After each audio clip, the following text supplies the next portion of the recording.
ជំរាបសួរនិងសូមគោរពដល់ពុកម៉ែបងប្អូនទាំងអស់គ្នាដែលចូលមកកាន់ Channel របស់ Admin ដើម្បីទស្សនាវីដេអូតម្រុយឆ្នោតខ្មែរសម្រាប់ថ្ងៃទី22ខែ4ឆ្នាំ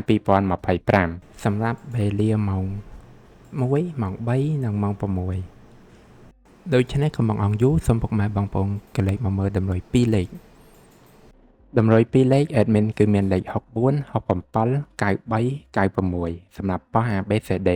បន្តមកគឺខ្ទង់អូសខ្ទង់អូស Admin គឺអូសនៅខ្ទង់60និងខ្ទង់9សម្រាប់ប៉ោះ ABCD ដូចគ្នាបន្តមកគឺលេខពិសេសAdmin គឺមានលេខ264គុណ712គុណនិង354គុណ